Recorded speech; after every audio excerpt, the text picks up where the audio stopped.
So my change had come earlier than that. I hadn't gotten around to re-registering as yet. I found that was rather difficult to do, but I finally did it. There are some other things that have been said here back, and you said that I might be able to dredge them up. Mr. Mondale referred to the farmers' worst year. The farmers are not the victims of anything this administration has done. The farmers were the victims of the double-digit inflation and the 21.5% interest rates of the Carter-Mondale administration and the grain embargo, which destroyed our reliability nationwide as a supplier. All of these things are presently being rectified, and I think that we are going to salvage the farmers. As a matter of fact, there has been less than 0.25% of foreclosures of the 270,000 loans from government that the farmers have. Thank you, Mr. President. We'll now turn to Diane Sawyer for her round of questions. Diane? I'd like to turn to an area that I think few people enjoy discussing, but that we probably should tonight, because the positions of the two candidates are so clearly different and lead to very different policy consequences, and that is abortion and right to life. I'm exploring for your personal views of abortion and specifically how you would want them applied as public policy. First, Mr. President, do you consider abortion murder or a sin? And second, how hard would you work? What kind of priority would you give in your second term legislation to make abortion illegal? And specifically, would you make certain, as your party platform urges, that federal justices that you appoint be pro-life? I have believed that in the appointment of judges that all that was specified in the party platform was that they respect the sanctity of human life. Now that I would want to see in any judge, and with regard to any issue having to do with human life. But with regard to abortion, and I have a feeling that there's been some reference without naming it here in the remarks of Mr. Mondale, tied to injecting religion into government. With me, abortion is not a problem of religion. It's a problem of the Constitution. I believe that until and unless someone can establish that the unborn child is not a living human being, then that child is already protected by the Constitution, which guarantees life, liberty, and the pursuit of happiness to all of us. And I think that this is what we should concentrate on, is trying. I know there was weeks and weeks of testimony before a Senate committee. There were medical authorities, there were religious, there were clerics there, everyone talking about this matter of pro-life. And at the end of all of that, not one shred of evidence was introduced that the unborn child was not alive. We have seen premature births that are now grown up, happy people going around. Also, there is a strange dichotomy in this whole position about our court's ruling that abortion is not the taking of a human life. In California, some time ago, a man beat a woman so savagely that her unborn child was born dead with a fractured skull. And the California state legislature unanimously passed a law that was signed by the then Democratic governor, signed a law that said that any man who so abuses a pregnant woman that he causes the death of her unborn child shall be charged with murder. Now, isn't it strange that that same woman could have taken the life of her unborn child and it was abortion and not murder? But if somebody else does it, that's murder. And it recognizes, it used the term death of the unborn child. So this has been my feeling about abortion, that we have a problem now to determine. And all the evidence so far comes down on the side of the unborn child being a living human being. A two-part follow-up. Do I take it from what you said about the platform then that you don't regard the language and don't regard in your own appointments abortion physician a test of any kind for justices that it should be? And also, if abortion is made illegal, how would you want it enforced? Who would be the policing units that would investigate? And would you want the women who have abortions to be prosecuted? The laws regarding that always were state laws. It was only when the Supreme Court handed down a decision that the federal government intervened in what had always been a state policy. Our laws against murder are state laws. So I would think that this would be the point of enforcement on this.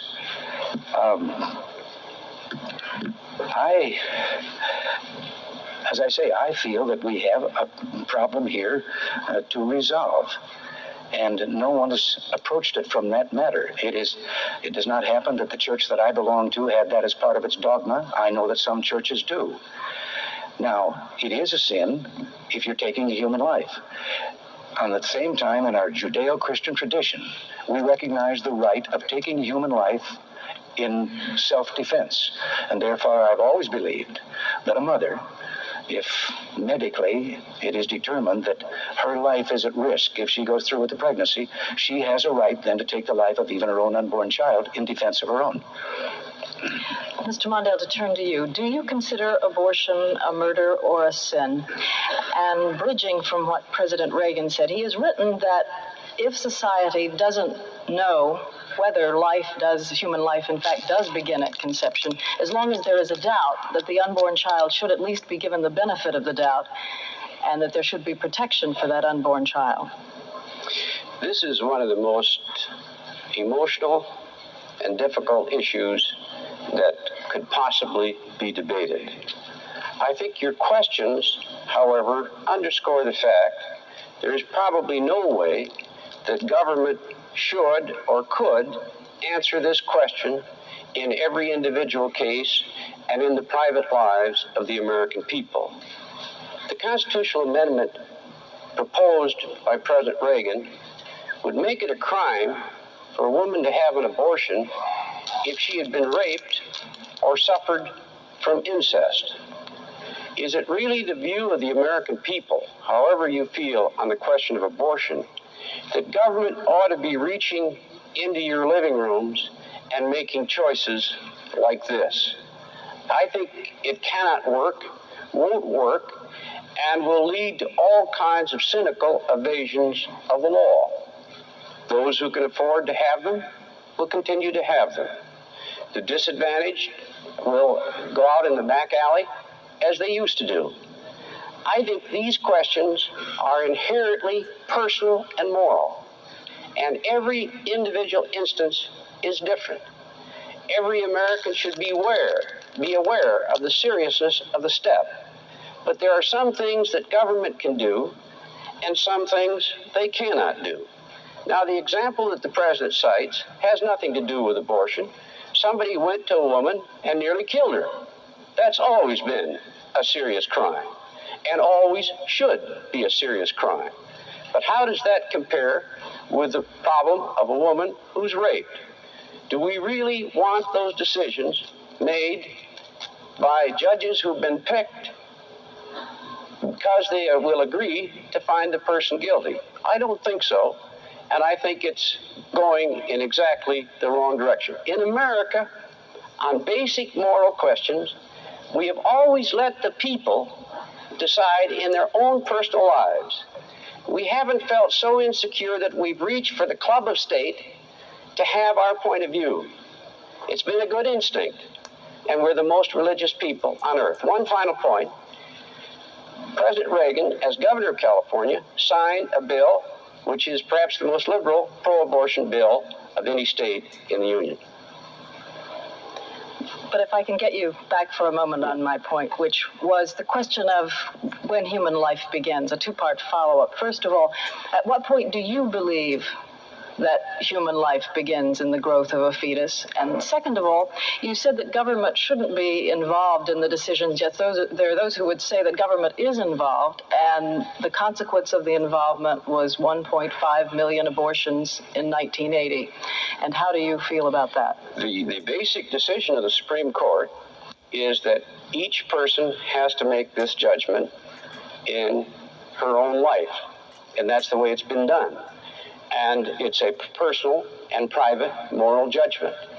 I don't know the answer to when life begins, And it's not that simple either. You've got another life involved.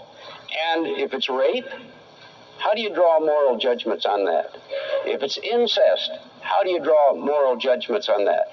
Does every woman in America have to present herself before some judge, picked by Jerry Falwell, to clear her personal judgment? It won't work.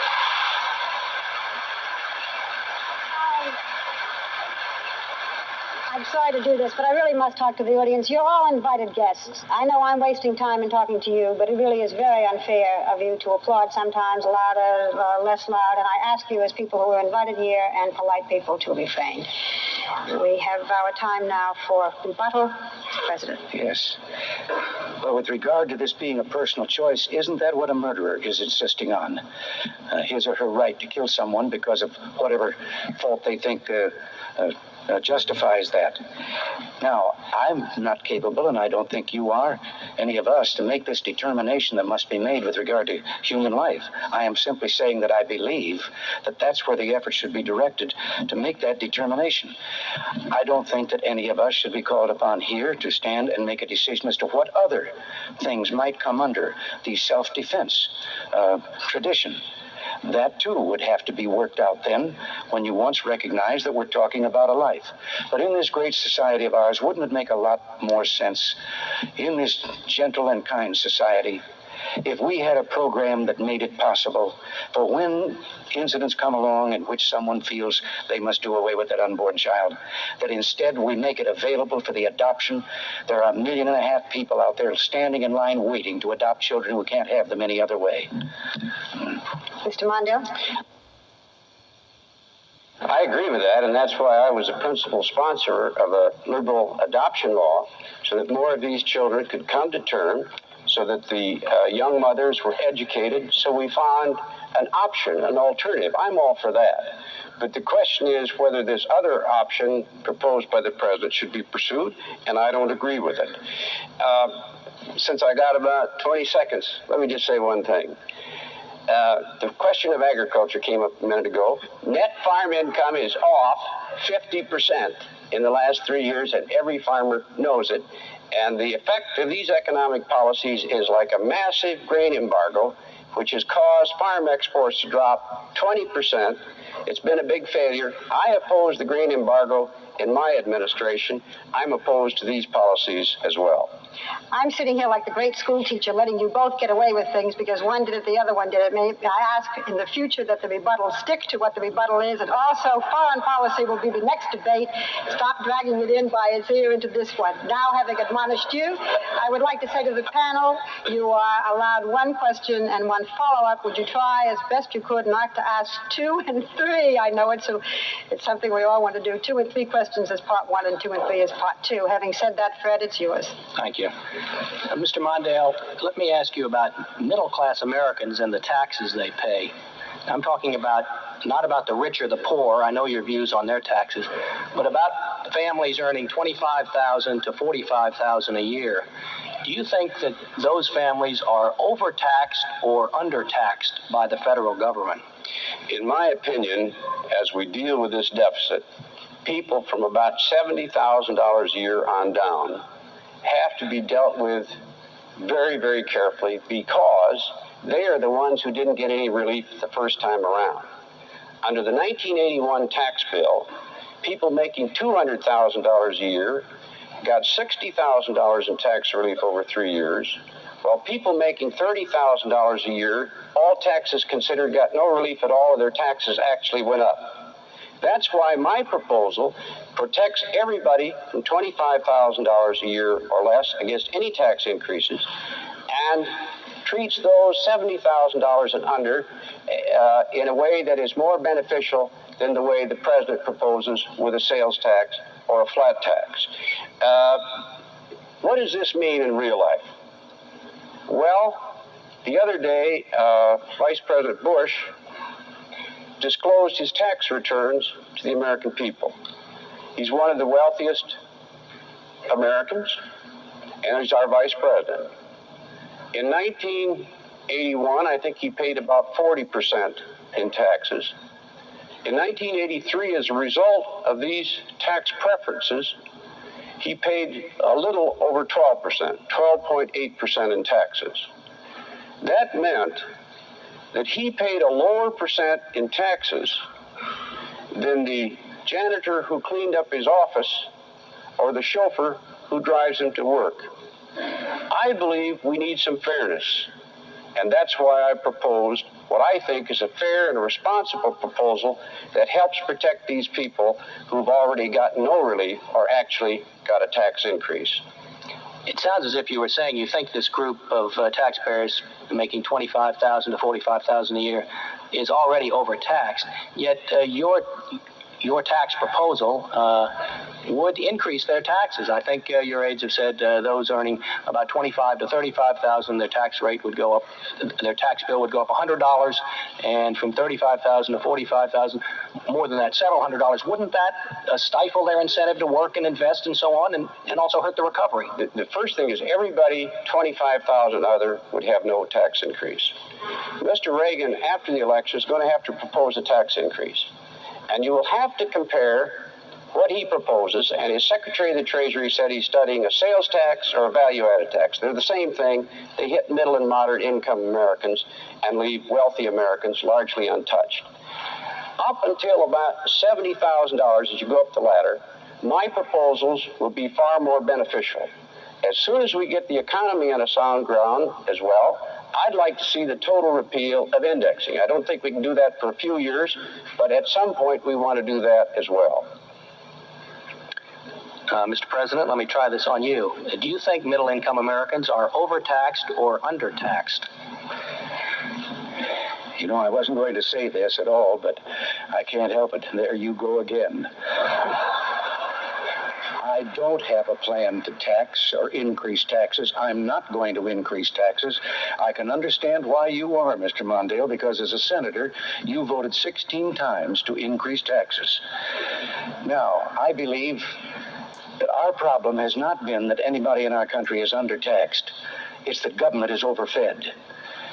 And I think that most of our people, this is why we had a 25% tax cut across the board, which maintained the same progressivity of our tax structure in the brackets on up. And as a matter of fact, it just so happens that in the quirks of administering these taxes, those above $50,000 actually did not get quite as big a tax cut percentage-wise as did those from 50,000 down. From 50,000 down, those people paid 2/3 of the taxes. And those people got 2/3 of the tax cut. Now, the Social Security tax of 77, this indeed was a tax that hit people in the lower brackets the hardest. It had two features. It had several tax increases phased in over a period of time. There are two more yet to come between now and 1989. At the same time, every year, it increased the amount of money. Virtually every year, there may have been one or two that were skipped in there, that was subject to that tax. Today, it is up to about $38,000 of earnings that is subject to the payroll tax for Social Security. And that tax, there are no deductions. So a person making anywhere from 10, 15, 20, they're paying that tax on the full gross earnings that they have after they have already paid an income tax on that same amount of money. Now, I don't think that to try and say that we were taxing the rich and not the other way around, it just doesn't work out that way. The system is still where it was with regard to the progressivity, as I've said, and that has not been changed. But if you take it in numbers of dollars instead of percentage, yes, you can say, well, that person got 10 times as much as this other person. Yes, but he paid 10 times as much also. But if you take it in percentages, then you find out that it is fair and equitable across the board. I thought I caught, Mr. President, a glimmer of a stronger statement there in your answer than you've made before. I think the operative position you had before was that you would only raise taxes in a second term as a last resort. And I thought you said flatly that I'm not going to raise taxes. Is that what you meant to say, that you will flatly not raise taxes in your second term as president? Yes, I had used last resort would always be with me. If you got the government down to the lowest level that you yourself could say it could not go any lower and still perform the services for the people, and if the recovery was so complete that you knew you were getting the ultimate amount of revenues that you could get through that growth, and there was still some slight difference there between those two lines, then I had said once that yes, you would have to then look to see if taxes should not be adjusted. I don't foresee those things happening. So I say with great confidence, I'm not going to go for a tax. With regard to assailing Mr. Bush about his tax problems and the difference from the tax he once paid and then the later tax he paid, I think if you looked at the deductions, there were great legal expenses in there, had to do possibly with the sale of his home, and they had to do with his setting up of a blind trust. All of those are legally deductible in computing your tax, and it was a one-year thing with him. Mr. Mondale, here we go again. It's time for rebuttal. Well, first of all, I gave him the benefit of the doubt on the House deal. I'm just talking about the 12.8% that he paid, and that's what's happening all over this country with wealthy Americans. They've got so many loopholes, they don't have to pay much in taxes. Now, Mr. President, you said, there you go again, right? Remember the last time you said that? Mm-hmm. You said it when President Carter said that you were going to cut Medicare. And you said, oh, no, there you go again, Mr. President. And what did you do right after the election? You went out and tried to cut $20 billion out of Medicare. And so when you say there you go again, people remember this, you know. And people will remember that you signed the biggest tax increase in the history of California and the biggest tax increase in the history of the United States. And what are you going to do? You got $260 billion deficit. You can't wash it away. You won't slow defense spending. You refuse to do that. Mr. Mondale, I'm afraid your time is up. Sorry. Mr. President. Yes. With regard to Medicare, no. But it's time for us to say that Medicare is in pretty much the same condition that Social Security was, and something is going to have to be done in the next several years to make it fiscally sound. And no, I never propose any $20 billion should come out of Medicare. I have proposed that the program we must treat with that particular problem. And maybe part of that problem is because during the 4 years of the Carter-Mondale administration, medical costs in this country went up 87%. All right, fine. We can't keep going back for other rebuttals. There'll be time later. We now go to our final round. The way things stand now, we have time for only 2 sets of questions, and by lot it will be Jim and Diane, and we'll start with Jim. We have. Mr. President, the economic recovery is real but uneven. The Census Bureau just a month ago reported that there are more people living under poverty now, 1 million more people living under, than when you took office. There have been a number of studies, including studies by the Urban Institute and other non-political organizations, that say that the impact of the tax and budget cuts and your economic policies have impacted severely on certain classes of Americans: working mothers, head of households, minority groups, elderly poor. In fact, they're saying the rich are getting richer and the poor are getting poorer under your policies. What relief can you offer to the working poor, to the minorities, and to the women head of households who have borne the brunt of these economic programs? What can you offer them in the future in your next term? Well, some of those facts and figures just don't stand up. Yes, there has been an increase in poverty, but it is a lower rate of increase than it was in the preceding years before we got here. It has begun to decline, but it is still going up. On the other hand, women heads of household, single women heads of household, have for the first time, there's been a turn down in the rate of poverty for them. We have found also in our studies that in this increase in poverty, it all had to do with their private earnings. It had nothing to do with the transfer payments from government, by way of many programs. We are spending now 37% more on food for the hungry in all the various types of programs than was spent in 1980. We're spending a third more on all of the programs of human service.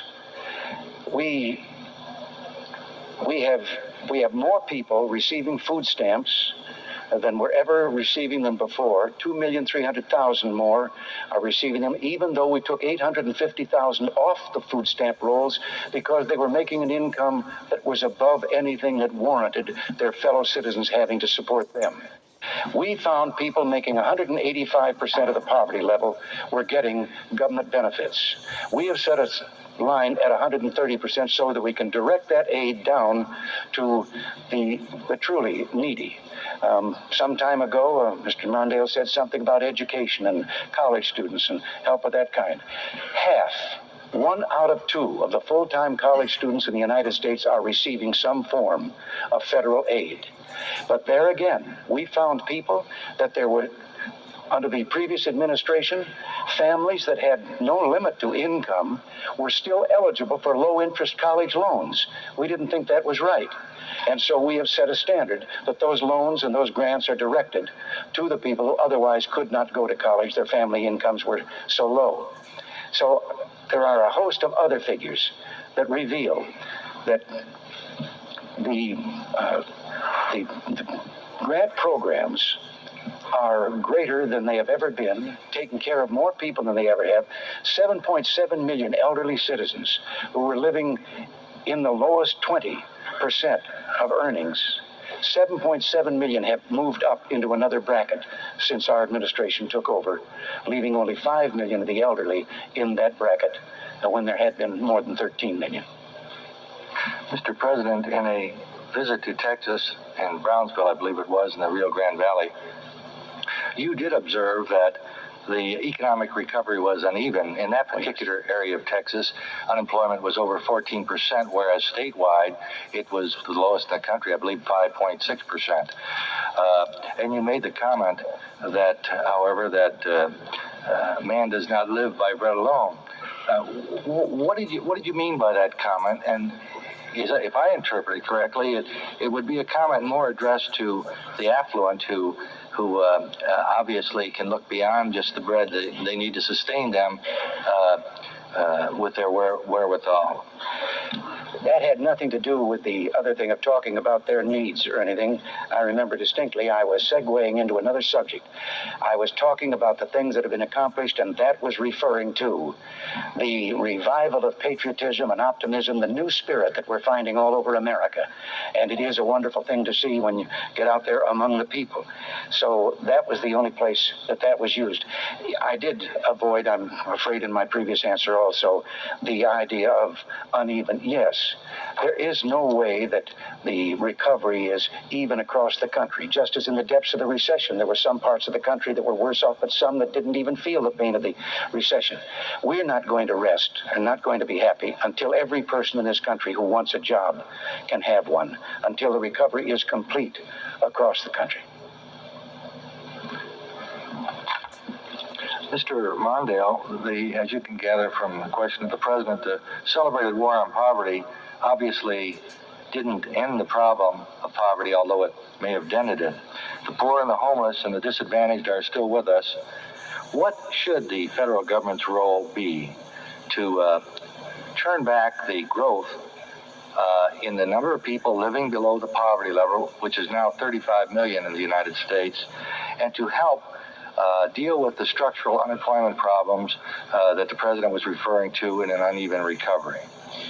Number one, we've got to get the debt down, to get the interest rates down, so the economy will grow and people will be employed. Number two, we have to work with cities and others to help generate economic growth in those communities through the Urban Development Action Grant Program. I don't mind those enterprise zones. Let's try them, but not as a substitute for the others. Certainly, education and training is crucial. If these young Americans don't have the skills that make them attractive to employees, they're not going to get jobs. The next thing is to try to get more entrepreneurship and business within the reach of minorities so that these businesses are located in the communities in which they're found. The other thing is we need the business community as well as government heavily involved in these communities to try to get economic growth. There is no question that the poor are worse off. I think the president genuinely believes that they're better off.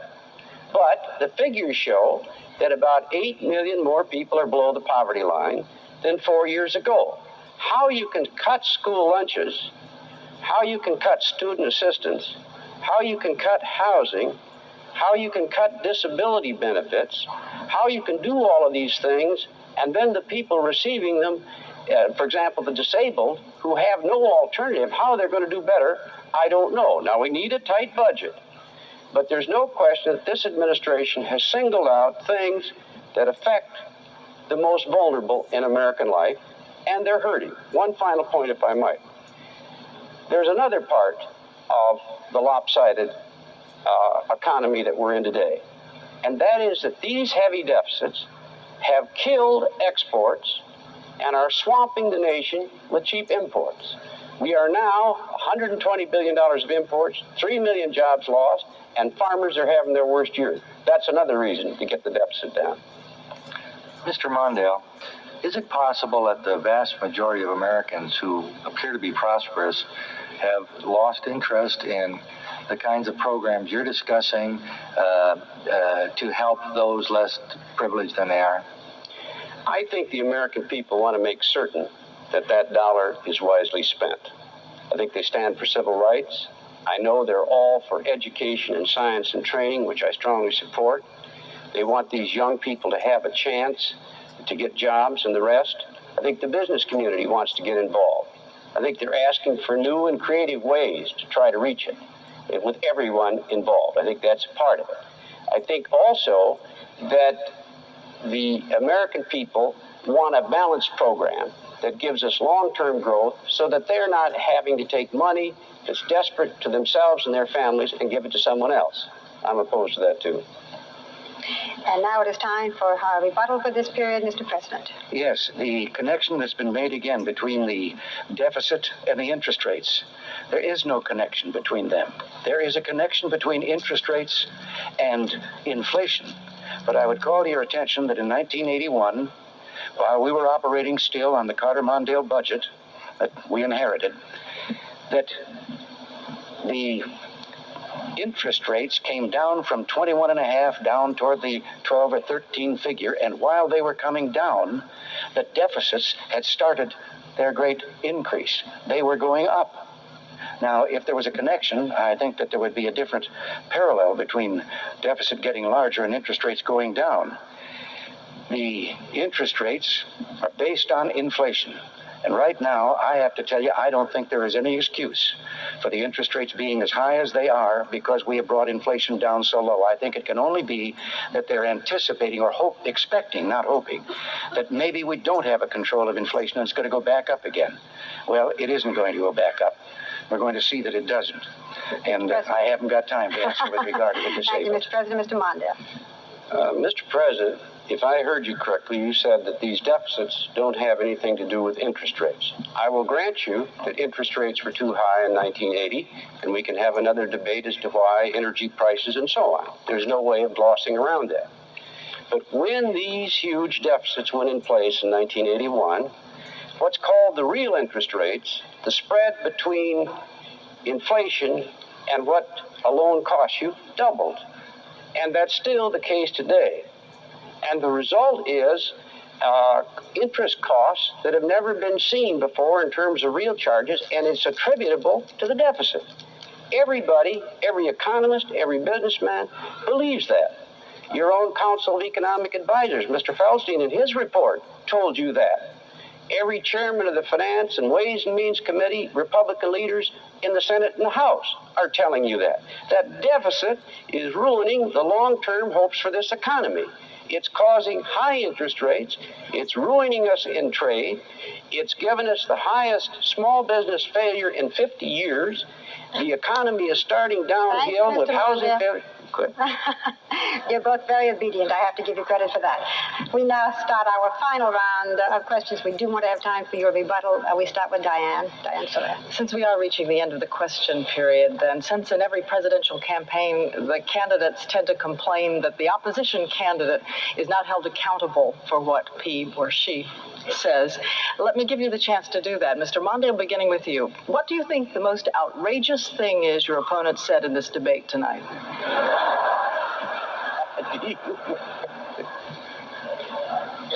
You want to give me some suggestions? I'm going to use my time a little differently. I'm going to give the president some credit. I think the president has done some things to raise the sense of spirit, morale, good feeling in this country, and he's entitled to credit for that. What I think we need, however, is not just that, but to move forward, not just congratulating ourselves, but challenging ourselves to get on with the business of dealing with America's problems. I think in education, when he lectured the country about the importance of discipline, I didn't like it at first, but I think it helped a little bit. But now we need both that kind of discipline and the resources and the consistent leadership that allows this country to catch up in education and science and training. I like President Reagan. And this is not personal. There's our deep differences about our future, and that's the basis of my campaign. Follow up in a similar vein, then. What remaining question would you most like to see your opponent forced to answer? Without any doubt, I have stood up and told the American people that $263 billion deficit must come down. And I've done what no candidate for president's ever done. I told you before the election what I'd do. Mr. Reagan, as you saw tonight, President Reagan, takes the position it will disappear by magic. It was once called voodoo economics. I wish the president would say, yes, the CBO is right. Yes, we have a $263 billion deficit. This is how I'm going to get it done. Don't talk about growth, because even though we need growth, that's not helping. It's going to go in the other direction, as they've estimated. And give us a plan. What will you cut? Whose taxes will you raise? Will you finally touch that defense budget? Are you going to go after Social Security and Medicare and student assistance and the handicap again, as you did last time? If you just tell us what you're going to do, then the American people could compare my plan for the future with your plan. And that's the way it should be. The American people would be in charge. Mr. President, the most outrageous thing your opponent has said in the debate tonight.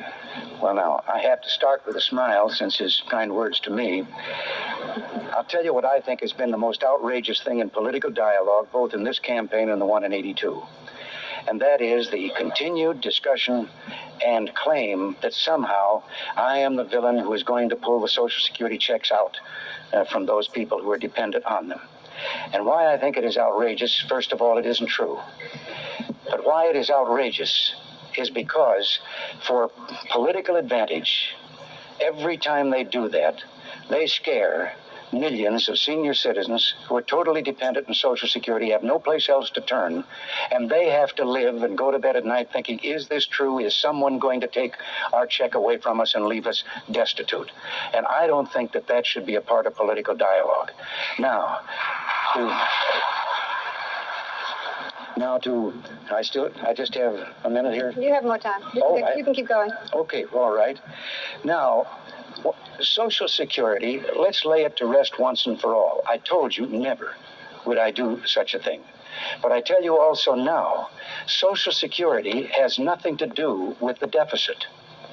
Social Security is totally funded by the payroll tax levied on employer and employee. If you reduce the outgo of Social Security, that money would not go into the general fund to reduce a deficit. It would go into the Social Security Trust Fund. So Social Security has nothing to do with balancing a budget or erasing or lowering the deficit. Now, as again to get to whether I'm depending on magic, I think I have talked in straight economic terms about a program of recovery that I was told wouldn't work, and then After it worked, I was told that lowering taxes would increase inflation, and none of these things happened. It is working, and we're going to continue on that same line. As to what we might do and find in further savings cuts, no, we're not going to starve the hungry. But we have 2,478 specific recommendations from a commission of more than 2,000 business people in this country through the Grace Commission that we're studying right now, and we've already implemented 17% of them, that are recommendations as to how to make government more efficient, more economic. And to keep it even, what remaining question would you most like to see your opponent forced to answer?